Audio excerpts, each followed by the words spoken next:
Friends, welcome back. तो friends, अभी का वीडियो है कावड़ यात्रा पर फेंका मांस तो वही अब्दुल को हो गया सर्वनाश। कावड़ यात्रा दिल्ली सीलमपुर। पता नहीं मतलब किस टाइप के लोग हैं कि इस टाइप की गंदी हरकतें कर रहे हैं। मेरे तो समझ में नहीं आता क्या है इन लोगों में, प्रॉब्लम क्या है। तो चलो वीडियो शुरू करते हैं। वीडियो शुरू करने से पहले अगर आप चैनल पर नए हो और आपने अभी तक सब्सक्राइब नहीं किया है तो जल्दी से पहले सब्सक्राइब के बटन और बेल आइकन को क्लिक कर लो ताकि आपको हमारे सारे न्यू वीडियोस के नोटिफिकेशन मिल जाए जैसे हम अपलोड करें। अगर आपको वीडियो पसंद है प्लीज लाइक एंड शेयर। चलिए शुरू करते हैं।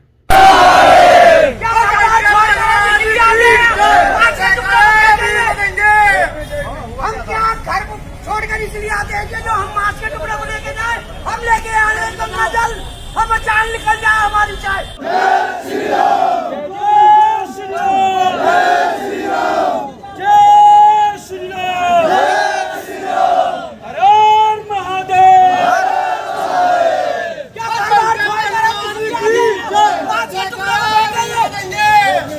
हम क्या घर को छोड़कर इसलिए आते हैं कि जो हम मांस के टुकड़े को लेके जाए, हम लेके आने तो जल हम जान निकल जाए हमारी चाय। हमको सब चाहिए यहाँ। बोले कैसे खंडित हुई है। ये देखिए, ये केजरीवाल की सरकार और प्रशासन 5 किलोमीटर से लेकर यहाँ तक 5 किलोमीटर तक कोई प्रशासन नहीं है। कावड़ खंडित कर चुके हैं, कावड़ों पे मांस फेंक रहे हैं और जीटी रोड जाम नहीं करने दे रहे। यहाँ तक कोई मीडिया कुछ नहीं आ पाई अभी तक। और केजरीवाल बैठा बैठा के ताली बजा रहा है। उड़े आओ, केजरीवाल ने बुलाए नीलकंठ से हरिद्वार से जाके कावड़ ले आएगो हेलीकॉप्टर से, या तो पूरा जीटी रोड जाम करो।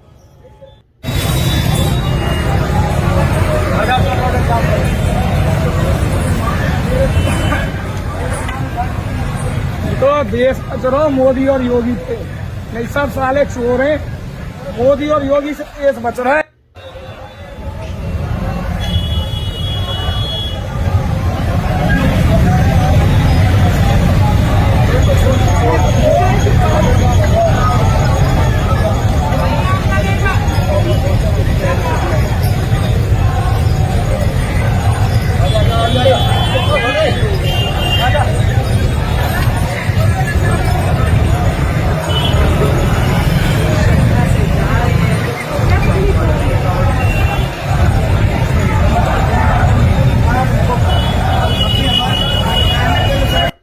दोस्तों, दिल्ली के सीलमपुर में कांवड़ यात्रा को खंडित करने का मामला सामने आया है, जहां कांवड़ यात्रा पर मांस का टुकड़ा फेंका गया, जिसके बाद कांवड़ियों ने करीब 1 घंटे तक सड़क जाम किया।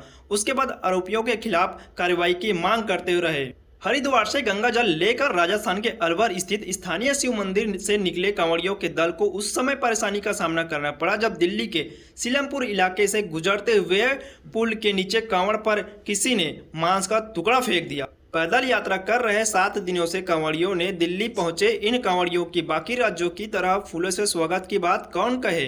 बिना खंडित किए हुए इनका कांवड़ निकल जाए, यही चिंता की बात है इन कांवड़ियों को। जबकि इन्हें अभी भी 6 दिनों की पैदल यात्रा कर 25 जुलाई तक राजस्थान के अलवर पहुंचना है। वही एक कांवड़िये ने बताया कि जैसे ही हम सीलमपुर के इलाके से कांवड़ लेकर गुजर रहे थे, तभी एक साथी कांवड़िये ने जब कांवड़ को एक कंधे से दूसरे कंधे पर बदला तो उसके कांवड़ के साज सज्जा में अटका मांस का टुकड़ा गिर पड़ा। हालांकि किसने और कब फेंका यह दावे से नहीं कह सकते, लेकिन मुस्लिम बहुल सीलमपुर से पहले से सब कुछ ठीक था और लोग जगह जगह स्वागत सत्कार भी कर रहे थे। लेकिन दिल्ली में मामला कुछ और ही नजर आया। 7 दिन की मेहनत बर्बाद हो गए बेचारे लोगों के। कांवड़ के मांस के टुकड़े से खंडित होने के बाद कांवड़ियों ने वही सड़क जाम करके केजरीवाल प्रशासन के खिलाफ नारेबाजी किया और मोदी योगी की तारीफ भी किया। तो मौके पर पहुंची पुलिस ने उस कांवड़ियों को हरिद्वार ले जाकर वापस जल भरवाने और सुरक्षित लाकर सलेमपुर में उसी स्थान पर छोड़ने का आश्वासन के बाद बाकी कांवड़ियों राजस्थान के लिए निकल गए। लेकिन सवाल है कि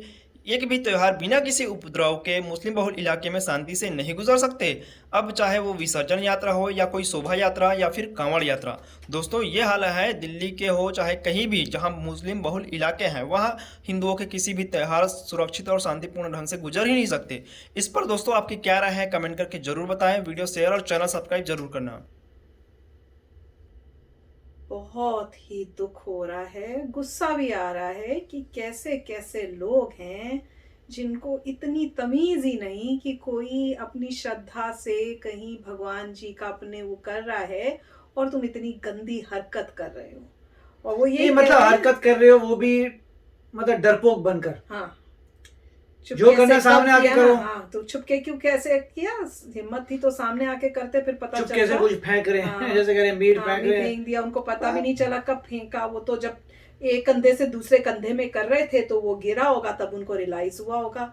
और वो कह रहे हैं कि बाकी जगहों पे जब गए हैं तो उनकी स्वागत हुआ है फूलों से सब, मतलब, और यहाँ पे स्वागत तो दूर की बात है, इस टाइप से हो रहा है। और वो बहुत गुस्से में थे कि भाई दिल्ली में जो सरकार है उसने क्या अरेंजमेंट नहीं, वो ये कह रहे थे कि जब भी आप मतलब मुस्लिम मेजॉरिटी एरिया से जा रहे हैं, हाँ, मुझे पता नहीं कहाँ पे हैं, मगर कह रहे हैं दिल्ली में सिलमपुर बोल रहे थे ना, अगर वहां से जा रहे हैं तो वहां पे ऐसा कुछ हुआ है। और दुख की बात है कावड़ ने किया है किसी, क्योंकि ऐसे फेंकने का मतलब नहीं बनता। और इंटेंशनली सबने आपको कैमरे में नजर आ रहा है कि हाँ, मीट वगैरह गिरा हुआ है। और दुख की बात है, मेरे ख्याल से लोगों को पीसफुली काम करना चाहिए। कोई जा रहा है प्रोसेशन में, उसको जाने दीजिए। आप अपने रिलीजन में करें, आपने करिए, पीसफुली रहिए। इसका मेरे को लगता है कोई बैड एलिमेंट्स हैं जो इंडिया को डिस्टेबलाइज करने की कोशिश कर रहे हैं, जिसका मुझे तो एक्सटर्नल हैंड ही लग रहा है कि कोई ऐसे लोग हैं जो जैसे कहते हैं कि स्लीपर सेल है। कोई ऐसा नॉर्मल इंडिया का इंसान ऐसा नहीं करेगा, जहाँ तक मेरा सोचना है। ये कोई डिफरेंट कंट्री की इन्वॉल्वमेंट है, उनके लोग हैं जो अननेसेसरी डिसरप्शन क्रिएट करना चाहते हैं इंडिया में। मेरे को तो यही लगता है जो भी इंडिया का मेरे ख्याल से इंडिया का रहने वाला ये सब काम नहीं करेगा। नहीं, पर मैंने आप में से एक ने कमेंट किया था कि आप कहाँ पढ़ते हो, मैं भूल गई, शायद जगह का नाम याद नहीं आ रहा, बिहार बोला था शायद, कि वहाँ पे जहाँ पे मुस्लिम, मतलब वहाँ पे जो स्टूडेंट्स हैं, आपके कमेंट में आपने बताया था कि जो स्टूडेंट्स हैं बिहार में मुस्लिम्स, वो इतनी गंदी तरह मतलब हिंदूज को ट्रीट करते हैं और इतने अगेंस्ट है कि डर लगता है कि मुस्लिम मेजॉरिटी एरिया से वहां से निकलना भी तो बस वो ये फिर लॉ एंड ऑर्डर आपको बेटर करना पड़ेगा। तो है, पढ़ाई लिखाई ये कह रहे थे, यही कह रहे हैं ना कि मोदी और योगी जो है जहां पर वहां पे तो सब ठीक है, अगर आपको और जहाँ दूसरी जगह पे नहीं, वाकई ही ये लग रहा है तो पढ़ाई लिखाई करिए और जहां तक हो सके हाई पोजीशन पे जाइए, IAS IPS जो भी है, और उसमें आप फिर मेक श्योर करिए कि आपकी सिटी में ऐसे हरकतें, लॉ एंड ऑर्डर बहुत बढ़िया हो कि किसी को डरना ना पड़े कहीं पर भी जाने से। बिल्कुल। और यूनिफॉर्म जो है सिविल कोड लेके आ जाए, जिससे हर एक इंडियन पे एक ही कोड लगेगा, जिससे कोई प्रॉब्लम ही ना हो। बिल्कुल। और जो हमने पहले कहा था कि एजुकेशन में रिलीजियस एजुकेशन अलाउड नहीं होगी स्कूल में, आप पर्सनली करना जो और बहुत जल्दी करना चाहिए, इसमें टाइम लगा, और एक लिस्ट होनी चाहिए ऑफिशियल स्कूल्स की, वहीं पर ही बच्चा जा सकता है। कोई ऐसे नहीं है कोई मैंने स्कूल भेजे, नहीं, गवर्नमेंट की एक ऑफिशियल लिस्ट होगी कि ये स्कूल्स में ही सिर्फ बच्चा पढ़ेंगे। बिल्कुल। वो मेरे ख्याल से गवर्नमेंट को इन्फोर्स करना पड़ेगा कि रिकॉग्नाइज्ड स्कूल्स में ही बच्चा पढ़ सकता है। और जैसे ही बच्चे का जन्म होता है, एक अथॉरिटी होगी जो मॉनिटर करती रहेगी बच्चे को कौन से स्कूल में जा रहे हो, और वो रिकॉग्नाइज स्कूल होना चाहिए। इलीगल स्कूलों में 18 या कोई एक पर्टिकुलर एज का नहीं होता, बस उसके ऊपर हमेशा नजर उससे मेरे ख्याल से बहुत सुधार आ जाएगा।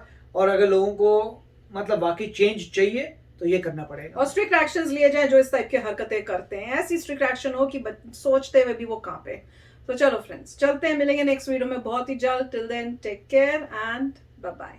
तो अगर आप मेरे इस चैनल पे नए हो तो जल्दी से सब्सक्राइब के बटन को हिट करो और बेल आइकन को क्लिक करो, ताकि आपको मेरा जब नया वीडियो मैं लगाऊं आपको उसके बारे में जल्दी से पता चल जाए।